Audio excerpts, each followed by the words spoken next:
Hi there everyone, Steve Jensen, Dr. J from Impact Training and the National Sales Academy. Hope you've had a great day. And today I would like to share with you something that's been popping up quite regularly. And in our Sales Authority Club, our members have been asking a few questions about telephone skills. Because the telephone is still the number one way to be able to communicate with prospects and people wanting to know about you quickly. Now, I know the Facebook and the messengers become really, how can we say, popular, but nothing better than having a telephone call. Now, I know it doesn't ring as regularly as it used to, but when you get that opportunity, boy, just going to make sure it's a winner. So here are some ideas to actually put into practice to make sure that the number one tool at creating more sales and appointments is used effectively. Now, it is the worst, if not the worst, the second worst skill done in sales. It fluctuates between the explanation, demonstration, or the tour or demo and the incoming or outgoing telephone call. There's very little training done on it, and a lot of people wing it. One of the big challenges with telephone work is, especially with seasoned veterans that say, well, I know what to say, I'm just going to do it off the hip. So they wing it. And you know what? Some of them have success, but the majority have these fluctuations up and fluctuations down. If we don't actually get trained how to use the telephone effectively and use our voice effectively, have some pauses, match the tone of the people on the other side, listen to their answers, and use a process called ALF, ask, listen, and formulate, it's only going to be a great big noise fest. In other words, you're just noisy. You're telling them all this stuff and you're not asking them any questions and you're not tailoring the conversation, because we are listening to respond, not listening to ALF. Ask, listen, and formulate. Not every telephone call is the same. And some people say, hey, I just want to get off the phone to get this person in. Just get them to see me, make the sale. No, your focus is to be present and to find their compelling reason. But more importantly, to make sure that you connect so they know you, they like you, and trust you. So they want to come down to meet you or your representative because they're deemed as the expert. So winging it and getting a brand new person to start using the telephone is a big mistake. Now, we take a day and sometimes 2 days of intense training with a lot of show, tell, do to teach the people how to use the prompt. Now, gone are the days of having a script, because we don't know what the person's going to say, but we've got to know how to respond. So winging it is an absolute nightmare, because you don't know what the person's going to say.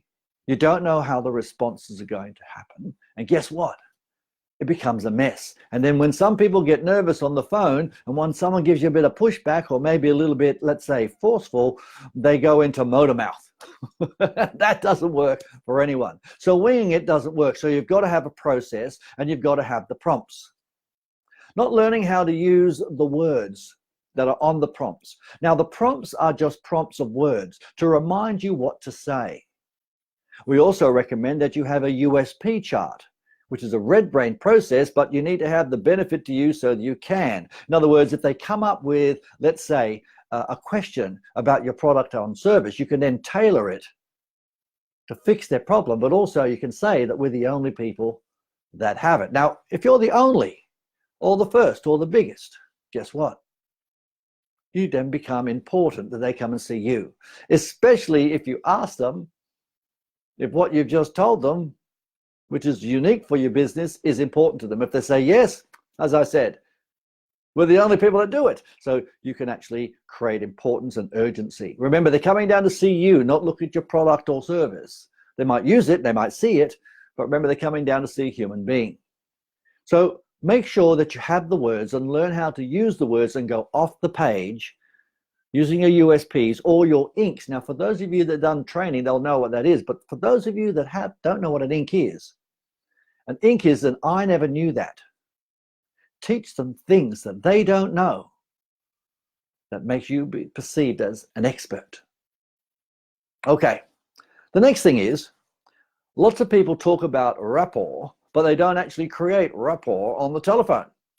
Remember, sure, the person wants to get their information. They want the info, they want to know the price and all that sort of stuff. But remember, it only takes about, that 30 seconds to have a little bit of a chin wag to say, how you doing? And isn't it interesting? It's anywhere between 2 to 6 times more success by saying, how's your day, or how have you been? And if they say something that's, oh, I've been loving the weather, me too, what have you been doing? I've been down the beach, or what's your favorite beach? Or I like to go to Bondi, oh, terrific, me too, or my favorite beach is Whale. So there's a little bit of conversation taking place before you go to work. Now, sure, some people want to go straight into it, but see if it's possible to create some rapport so you can not just talk about work. Tell them about you. Yes, where you fit in. In other words, you're not a salesperson, you are a human being. Now, this doesn't take long, but it does make a big difference. Where do you fit in? How are you the expert? What's your credentials? Make sure they know who you are. Next thing is, understand how to go off the page. When you have a prompt and so forth, a lot of people just stay on the prompt and then respond accordingly. Typing it up or reading the prompt, I do recommend that you have a prompt that you read to remind you of the words. And then have things off the page. You're inking. In other words, I never knew that's a chart. A link of the USPs. So you have, that's their problem, the USP, the feature. The benefit to you is so that you can. Guys, people will forget their unique selling points. They do not create value, which means your show rate is low. And if they do turn up, they're not prepared to buy. You always need to have a what's next mentality when on the telephone. But make sure you spend the time. Now, because we are an immediate type of society these days, don't spend too long on the phone. There's a happy medium. Okay. One of the big things that's left out on the phone is after we do all the chit chat, we go too quickly into what we have and how we can, give them what they're asking about. Firstly, do not tell them too much about your product and or service until you find the compelling reason to buy or to move forward or to come and see you. What's their challenge? What's their problem? As we always say, fix the big problems, get the big bucks. Find out how it's affecting them professionally or personally.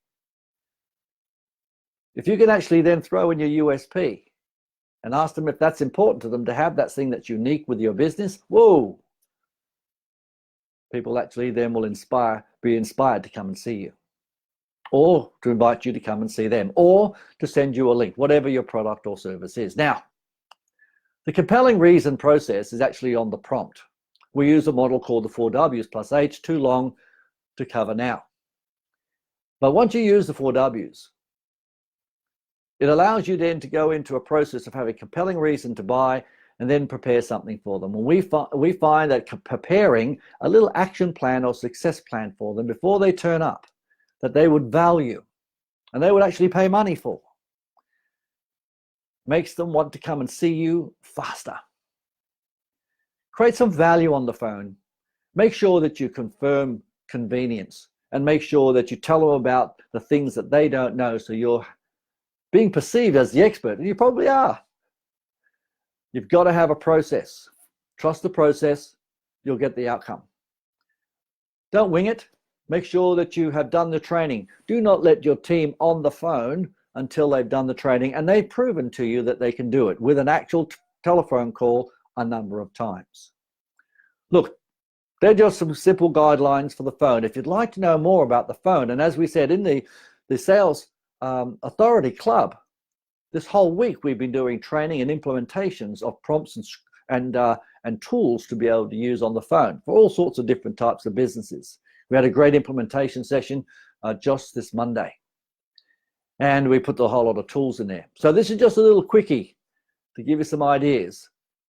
Recommendation: go back to your business, call your business, see what your team are doing, and if it's great, give them a chocolate bar. If it needs some work, then have a listen to this again and see what you can put together. If you'd like some help, always here to help. Put some comments in the, post some comments. And if you'd like to have a sales growth plan, just write sales growth plan in there. We'll send you one. And we'll organize a time to have a bit of a Zoom or a Skype session together. And we'll actually give you some prompts and scripts and ideas to what to do and a bit of an action plan. Okay, I'm Dr. J. We'll see you soon. Bye for now.